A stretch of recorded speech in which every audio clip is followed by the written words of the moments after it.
dance, hey, in the dance, hey, in the dance, that's a bunny, that's a bunny, that's a bunny, that's a bunny, that's a bunny, that's a bunny, that's a bunny, that's a bunny, that's a bunny. Everybody, shut that boy down, shut that boy down, shut that boy down, yeah, shut that boy down, shut that boy down, shut that boy down,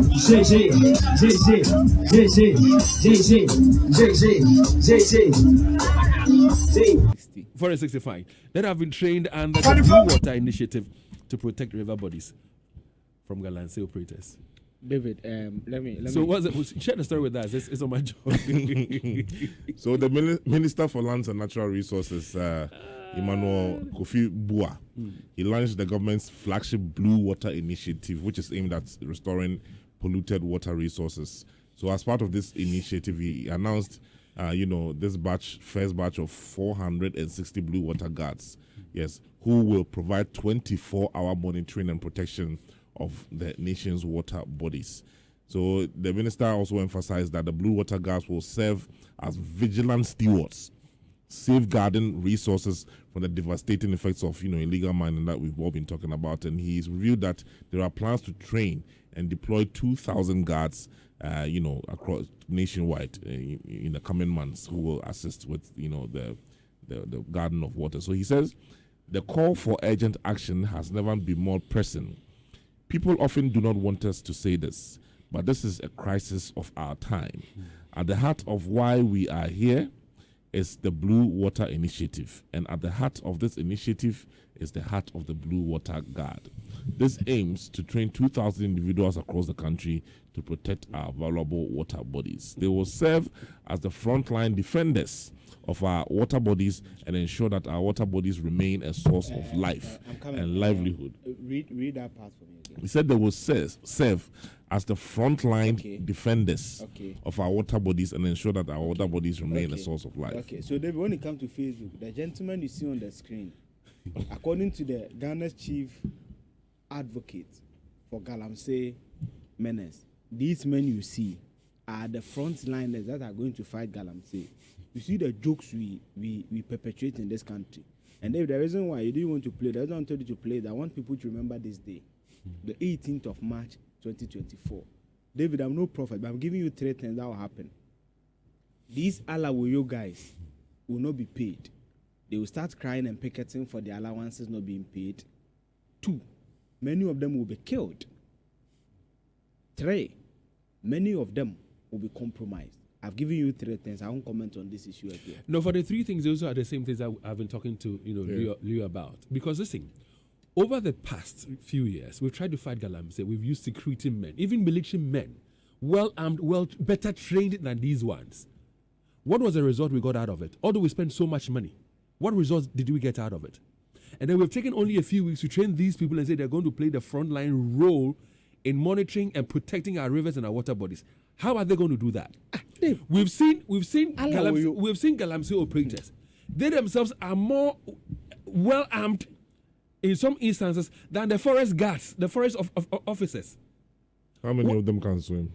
And then these people, you say you have trained them to go and protect our rivers and our water bodies. David, River and Cobra, the Brim, Densu River, Brim, and all that. David, 460, even if you bring 5,000, can they line along the shores and the river banks of our country? David, when you say Blue Water Initiative, the minister doesn't know. It's about using modern. When Mama said they'll fight Galamsey with AI, people were laughing because we don't read. You use AI to develop models and sensors so that when someone touches the water, there's a certain remote sensing. It's basic. When you do remote sensing, go to Care University, they will teach you how to do it, remote sensing.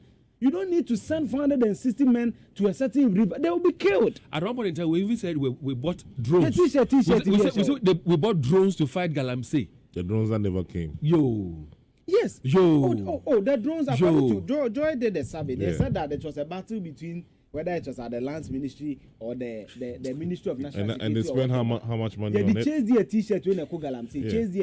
Yesterday, I was privileged to be in the company of a very big chief. And one of the questions I asked the chief was, Nana, Galamsey operations you beat me winning. Now he for crack, then the most more found. Nanaka home. He said to me, and listen, he says, so a chief is sitting here somewhere in his village, and then somebody comes to do Galamsey. When the chief gets up to go and complain, the person brings out some documentation from some place in Accra. And when you place calls, you are told to keep quiet. Sometimes they come and they give you 50,000 Ghana cedis. And what happens? And then when they mine, they make millions. So you expect the chief to sit? No. They'll be forced. It's not justifying it. It's not justifying it, but it will push them to go and do it. So I asked him, yeah, why don't they report to the king that these are the challenges I'm faced with? Somebody has come to my area. The person says he has documentation from Accra. I am helpless. Nana, Your Royal Majesty, I need help. Okunfo has given them the solution. David, when Galamsey was on, I wish I was with this chief.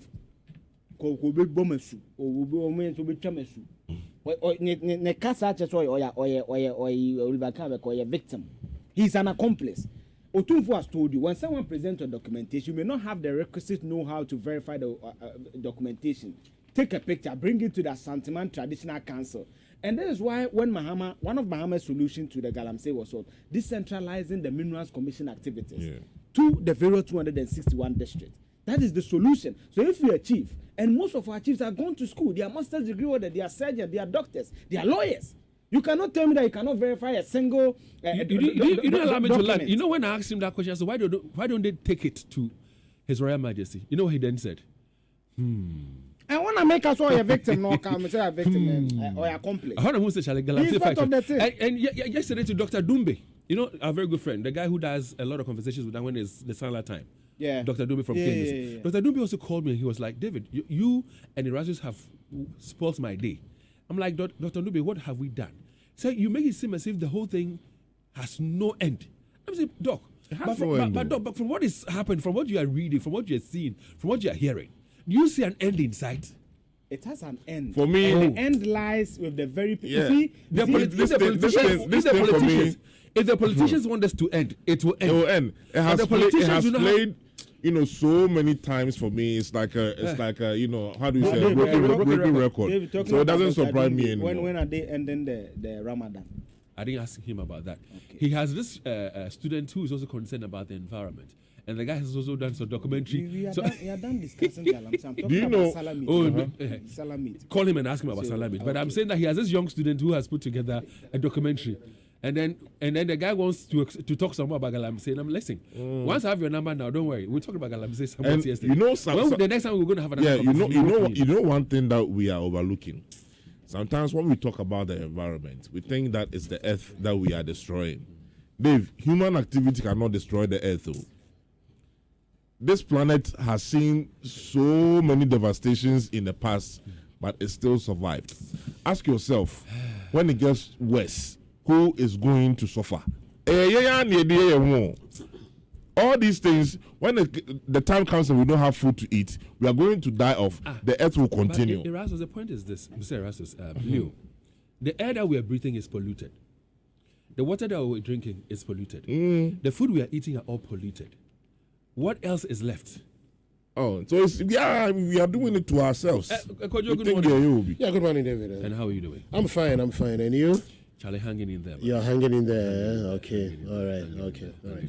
But please, I wanted to ask Eugene a question here because we are through the middle of the month of March, right? Yeah, it is the 18th. Yeah. Yes, and March is supposed to be the how do you call it? The Ghana month. Yeah. And there was a promise that was made before even the start of March. And as I stand here this morning, I've still not been able to assess my. What's happening? Maybe you can help. Ask him. No, he's part of your team. Ask him. Hey,